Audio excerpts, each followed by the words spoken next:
Hi friends, എല്ലാവർക്കും drive and ഫുഡിലേക്ക് സ്വാഗതം. അപ്പോൾ ഇന്നത്തെ ഒരു റെസിപ്പി എന്ന് പറയുന്നത് ഒരു കരിക്ക് പുഡിംഗ് ആണ്. അപ്പോൾ ഈസി ആയിട്ട് നമുക്ക് ചെയ്യാവുന്നതേ ഉള്ളൂ പുഡിംഗ്. അപ്പോൾ എങ്ങനെയാണ് തയ്യാറാക്കുന്നതെന്ന് നോക്കാം. ഫ്രഷ് ആയിട്ടുള്ള കരിക്ക് വെച്ചിട്ട് തന്നെയാണ് ചെയ്തിരിക്കുന്നത്. അപ്പോൾ നമുക്കൊന്ന് വീഡിയോ കണ്ടു നോക്കാം. അപ്പോൾ എങ്ങനെയാണ് തയ്യാറാക്കുന്നതെന്ന് നോക്കാം. ഞാനിപ്പോൾ അതിനായിട്ട് 2 കരിക്കാണ് എടുത്തിരിക്കുന്നത്. ആ 2 കരിക്കിൻ്റെ കാമ്പ് ഇതുപോലെ എടുത്തു വെച്ചിട്ടുണ്ട്. അപ്പോൾ ഇത് ഫുള്ള് നമുക്ക് ആവശ്യമില്ല, ഒരു 1.5 കരിക്കിൻ്റെ അത്രയും തന്നെ മതിയാവും. ബാക്കി നമുക്ക് ഗാർണിഷ് ചെയ്യാൻ വേണ്ടി യൂസ് ചെയ്യാം. ഇനി അതുപോലെ തന്നെ ഒരു വലിയ ഗ്ലാസ്സിന് 1 ഗ്ലാസ് കരിക്കും വെള്ളം നമ്മൾ എടുത്തിട്ടുണ്ട്. അപ്പോൾ കരിക്കും വെള്ളം ഒരു കരിക്കിൻ്റെ തന്നെ മതിയാവും. ഇനി നമുക്ക് എങ്ങനെയാണ് തയ്യാറാക്കുന്നത് നോക്കാം. അപ്പോൾ ഇതിലേക്ക് ഞാൻ യൂസ് ചെയ്യുന്നത് ജെലാറ്റിനാണ്.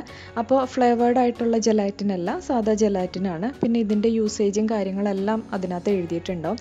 അപ്പോൾ ഇതിനകത്തേക്ക് ഞാൻ എടുക്കുന്നത് ഒരു 2.5 ടീസ്പൂൺ ജെലാറ്റിനാണ്. അതൊരു പാത്രത്തിലേക്ക് ഇട്ടതിന് ശേഷം നമുക്ക് ഒരു 1/4 ഗ്ലാസ് കരിക്കും വെള്ളം ഒഴിച്ചതിന് ശേഷം ഇതുപോലെ ഒന്ന് സോക്ക് ചെയ്യാൻ വയ്ക്കാം. അപ്പോൾ ഒരു 5-10 മിനിറ്റ് കൊണ്ട് തന്നെ നന്നായിട്ട് സോക്കായി കിട്ടും. അപ്പോൾ ഇതിവിടെ ഇരിക്കട്ടെ. ഇനി നമുക്ക് എടുത്തു വെച്ചിരിക്കുന്ന കരിക്കൊന്ന് അടിച്ചെടുക്കാം. അപ്പോൾ നമ്മൾ നേരത്തെ എടുത്തു വെച്ച കരിക്കിൽ ഒരു പകുതി മുക്കാലോളം ഭാഗം നന്നായിട്ടൊന്ന് അടിച്ചെടുക്കുക. അപ്പോൾ അടിച്ചെടുക്കുമ്പോഴും നമ്മൾ വേറെ വെള്ളമൊന്നും യൂസ് ചെയ്യുന്നില്ല, കരിക്കും വെള്ളം വെച്ചിട്ട് തന്നെയാണ് അടിച്ചെടുക്കുന്നത്. അപ്പോൾ നമുക്കിതൊന്ന് അടിച്ചെടുത്തിട്ട് വരാം.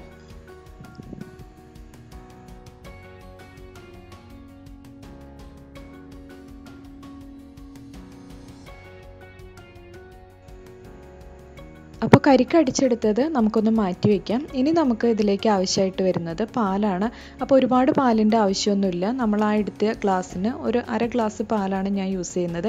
അപ്പോൾ നിങ്ങൾ ഏത് ഗ്ലാസ്സാണോ എടുക്കുന്നത് ആ ഗ്ലാസ്സിന് തന്നെ എല്ലാ മെഷർമെൻറ്റും എടുക്കുക. അപ്പോൾ ഞാൻ എടുത്തിരിക്കുന്ന ഗ്ലാസ്സിന് 1 ഗ്ലാസ് കരിക്ക് വെള്ളം എടുത്തിരുന്നു. അതിൻ്റെ കൂടെ തന്നെ ആ ഗ്ലാസ്സിന് തന്നെ ഒരു 1/2 ഗ്ലാസ് പാലും കൂടി എടുത്തിരുന്നു. ഇനി ഇത് നല്ലതുപോലെ ഒന്ന് തിളപ്പിക്കാം. തിളച്ച് വരുമ്പോഴത്തേക്കും നമുക്കിതിലേക്ക് ആവശ്യമായിട്ടുള്ള പഞ്ചസാര ചേർത്ത് കൊടുക്കാം. അപ്പോൾ ഞാനിവിടെ ഒരു 3.5 ടീസ്പൂൺ പഞ്ചസാരയാണ് ചേർത്ത് കൊടുക്കുന്നത്. ഇനി അത് നല്ലപോലെ ഒന്ന് തിളച്ചതിന് ശേഷം നമുക്ക് നേരത്തെ സോക്ക് ചെയ്ത് വെച്ച ജെലാറ്റിൻ ഇതിനകത്തേക്ക് ചേർത്ത് കൊടുക്കാം. എന്നിട്ട് നന്നായിട്ടൊന്ന് മിക്സ് ചെയ്തെടുക്കാം.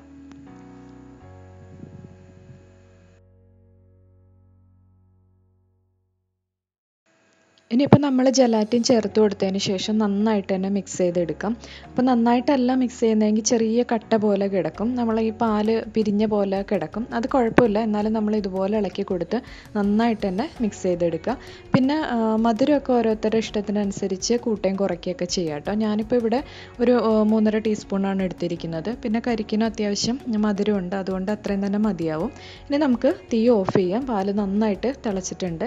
ഇനി നമ്മൾ നേരത്തെ അടിച്ചു വെച്ച ആ കരിക്കിൻ്റെ മിക്സ് ഇതിലേക്ക് ചേർത്ത് കൊടുക്കുക. അപ്പോൾ നമ്മൾ തീ ഓഫ് ചെയ്ത് കഴിയുമ്പോഴത്തേക്കും ഇതൊരു പിരിഞ്ഞ പോലെ ഉണ്ടാവും. നമ്മൾ നേരത്തെ പാലും ജെലാറ്റിനും കൂടി തിളപ്പിച്ച് വെച്ചത് കുഴപ്പമില്ല, നമ്മൾ കരിക്കും കൂടി ചേർത്ത് കഴിയുമ്പോൾ അത് ശരിയായിക്കോളും. അപ്പോൾ നമ്മൾ അടിച്ച് വെച്ച ആ കരിക്കും കൂടി ചേർത്തിട്ട് നന്നായിട്ടൊന്ന് മിക്സ് ചെയ്തെടുക്കാം.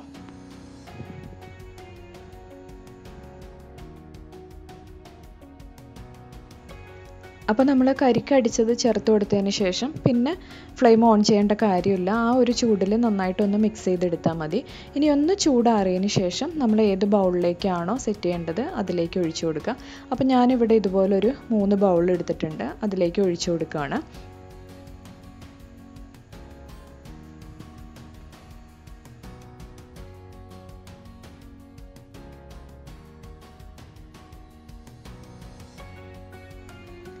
ഞാനിപ്പോൾ 3 ബൗളിലും ഒഴിച്ച് അത്യാവശ്യം ഒരു 1/4 ഭാഗത്തോളം ഒഴിച്ച് മാറ്റി വെച്ചിട്ടുണ്ട്. ഇനി നമ്മൾ നേരത്തെ മാറ്റി വെച്ച ആ കരിക്കിൻ്റെ കൊത്തും കൂടി ഒന്ന് ചേർത്ത് കൊടുക്കാം. അപ്പോൾ നമ്മൾ നേരത്തെ മാറ്റി വെച്ചത് ഇതുപോലെ ചെറുതായിട്ടൊന്ന് കട്ട് ചെയ്തെടുക്കുക. അതിന് ശേഷം ഈ ഒരു പുഡിങ്ങിലേക്ക് ചേർത്ത് കൊടുക്കുക. ഇനി നമ്മളിതൊന്ന് തണുക്കാനായിട്ട് വയ്ക്കുകയാണ്. അപ്പോൾ വയ്ക്കുമ്പോൾ ഫ്രീസറിലല്ല, ഫ്രിഡ്ജിൽ വയ്ക്കുക. ഒരു 3 മണിക്കൂറോളം വെച്ചതിന് ശേഷം നമുക്കിതെടുക്കാം. അപ്പോഴത്തേക്കും റെഡിയായി കിട്ടും. പിന്നെ നമ്മൾ ചേർക്കുന്ന ജെലാറ്റിനനുസരിച്ച് ചിലപ്പോൾ ഒരുപാട് അങ്ങ് കട്ടിയാവുകയും ചിലപ്പോൾ കട്ടിയാവാതിരിക്കുകയും ചെയ്യും. അപ്പോൾ നമ്മൾ എടുക്കുമ്പോൾ ആ കവറിൽ അതിൻ്റെ യൂസേജും കാര്യങ്ങളും എത്രയൊക്കെ യൂസ് ചെയ്യണം എന്നുള്ളത് കറക്റ്റായിട്ട് എഴുതിയിട്ടുണ്ടാകും. അപ്പോൾ ആ ഒരു മെഷർമെൻറ്റിൽ തന്നെ എടുക്കുക. അപ്പോൾ കറക്റ്റായിട്ട് തന്നെ നമുക്ക് കിട്ടും. ഇതിപ്പോൾ ഒരു 3 മണിക്കൂറിന് ശേഷം ഞാൻ എടുത്തിട്ടുണ്ട്. നന്നായിട്ട് കറക്റ്റായിട്ട് തന്നെ കിട്ടിയിട്ടുണ്ട്. ഇനി നമുക്കൊരു പ്ലേറ്റിലേക്ക് മാറ്റാം. അപ്പോൾ മാറ്റുന്ന ടൈമിൽ ഇതുപോലെ ഒന്ന് മൂടി വെച്ചതിന് ശേഷം ഒന്ന് കമത്തി എടുത്താൽ മതി. അപ്പോൾ നമുക്ക് നല്ല കറക്റ്റായിട്ട് തന്നെ കിട്ടും. ഇതപ്പോൾ നമ്മുടെ പുഡിങ് നല്ല കറക്റ്റായിട്ട് തന്നെ കിട്ടിയിട്ടുണ്ട്. അപ്പോൾ നമ്മൾ ഫ്രിഡ്ജിൽ നിന്ന് എടുത്ത ശേഷം ഒരു 5-10 മിനിറ്റോ വച്ചതിന് ശേഷം എടുക്കുക. അതല്ലാന്നുണ്ടെങ്കിൽ ചെറു ചൂടുവെള്ളത്തിൽ ഒരു 5-10 മിനിറ്റോ മുക്കി വെച്ചതിന് ശേഷം എടുക്കുക. ഇനിയിപ്പോൾ ഞാനൊന്ന് ഗാർണിഷ് ചെയ്യാൻ വേണ്ടി കുറച്ച് മാതള നാരങ്ങ എടുത്തിട്ടുണ്ട്. അപ്പോൾ ഇത്രയേ ഉള്ളൂ, ഈസി ആയിട്ട് തയ്യാറാക്കാൻ പറ്റുന്ന ഒരു ഡിഷാണ്. കുട്ടികൾക്കൊക്കെ ഒരുപാട് ഇഷ്ടമാവും. അപ്പോൾ ഈ വീഡിയോ ഇഷ്ടമായെന്ന് വിചാരിക്കുന്നു. ഇഷ്ടമാവുകയാണെങ്കിൽ ലൈക്ക് ചെയ്യുക, ഷെയർ ചെയ്യുക, കമൻറ്റ് ചെയ്യുക. ഇനി അടുത്ത വീഡിയോയുമായി വീണ്ടും കാണാം.